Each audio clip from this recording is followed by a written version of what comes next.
Hello guys, we're here at the NAMM show with Devin Townsend. Good to see you again, bro. Good to see you again. Yeah. It's always fun. We're doing the HyperGravity Compressor. And I've been looking forward to this one because compression is something that the compressors that I've used, typically I'm going for a really specific thing, as is always the case when we get together.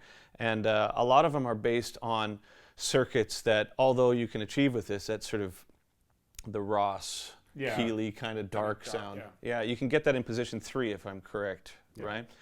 But for me, my favorite compressors were typically ones that acted, as we discussed before, almost like a cranked up clean channel on an amplifier that I could run my overdrive pedals ahead of and sort of achieve that sag that comes from just a loud amplifier. So it's having like a Fender Super Reverb crank to the point where you're crying and... Were you crying? Yeah, well that's... But that sound without having to do that. Well, that's it, because a lot of times I find when we tour, when we play, it's like the amps that you get are either, you know, the quality varies so wildly, or you get something that you're just not familiar with. So this way it sort of has always allowed me to replicate it. And to get that, I've always looked for the compressors with the blend knob.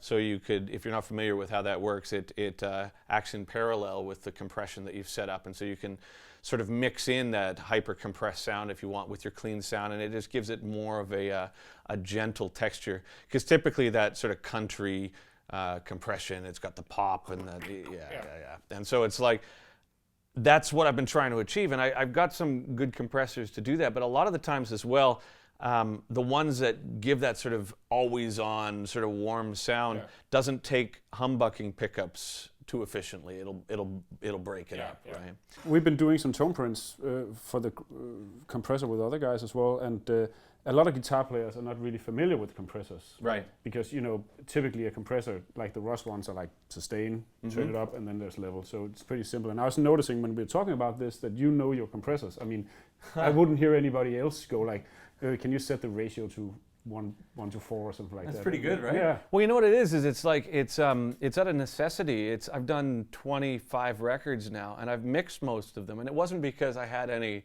hard-on to mix my own records. It was just like, I couldn't afford anybody that was better than me, so I just ended up having to learn. And compression's this weird beast, and I don't know if any of you or you have found it. It has 4 knobs typically. You've got your threshold, attack, release, and your makeup gain. And for some reason, I couldn't for years wrap my head around that. So finally, it was one setting that made it work. And I used to call the FM radio sound. It's like a fast attack, fast release, and you crush it at 4 to 1. Yeah. And that would get that, hey, it's FM 40s, it's a crazy day, a little cooler by the water kind of vibe. And it was like, at that point, I was like, oh, okay, well, you can back it off, and I see how the attack works and all that. But I assure you, my knowledge of compressors was hard won, and not with any sense of dignity. You know, it wasn't like, oh, compressor, well, this is how it works. I was just like, oh God, it sucks. All right, so where were we? So we made a tone print again, and we haven't given it a name, and we'll do it like the first name that would come up. Let's not even think about it. Let's not even talk about it. But basically what we tried to do was achieve what I've been going for with these other compressors, and sort of give an opportunity to get that cranked up clean sound that I can run my pedals in front of. And as such, it's kind of a light-ish compression. It's 4 to 1, and it's relatively fast attack, relatively fast release. And the blend favors the compressed signal, but it's still primarily the clean. That totally negated itself. It favors the it's at 1. Yeah. That is where it's at. And the sustain, it's a moderate kind of sustain. And it works great. And so for today, we've put the Mojo Pizza in front of it. And it kind of gives you the idea, right? So it's like, you know, yeah, there's some rip. Yeah, totally. Screw you, taste. All right, so that's what you want in your guitar rig, what I just did. I'm in standard and the action's too low, so A, pretend I just ripped it up, which I didn't. And then in front of it, whoa, see, you can hear, I'm a blues man. I'm not, you know. It's the Stevie Ray Vaughan. It's Stevie Ray 1? One? Yeah. Stevie Ray 2? Yeah, no, he was the Oriental guy. Stevie Ray 1. You've not heard him? He's good. He's good. He was in the Bruce Lee movies.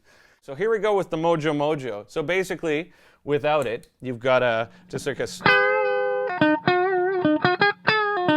where you can kind of dig into the notes.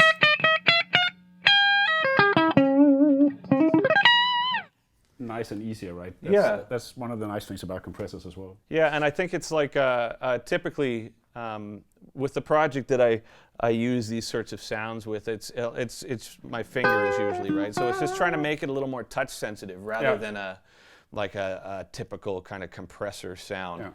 And as such, when you add a light overdrive in front of it, it just kind of replicates like a breaking up sort of open back combo sort of vibe. So that's what I've been trying to achieve, and it's not a overly complicated formula in terms of compression, but it's been surprisingly hard to isolate because typically the sounds that are popular with compressors are a really like compressed vibe, right? Dark sounding, as we talked about before as well. We went through the parameters and we were able to adjust how the high end and the low end reacts to the compressor. So this is the overall sound, and we are going to call it Tor. Oh, me? Yeah. It's your tone print, it's not mine. Oh my God. Okay, now I'm on the spot. I got to think of something is going to be good. Okay, just what's the first thing that come into your head? Depressor? No, the Depressor. Yeah. That's the second one. Second one, Dumpresser doesn't really work, right? But the Depressor is Depressor, good. Yeah. How about pubic zirconia? No? I like Depressor more. I really like that. Okay, really? Yeah. Okay. Son of a batch. I actually like Pizza. Pizza is good, yeah. We could call that for that thing.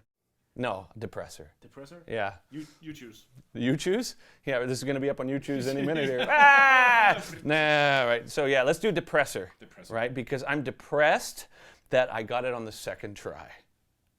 Because Dumpresser is,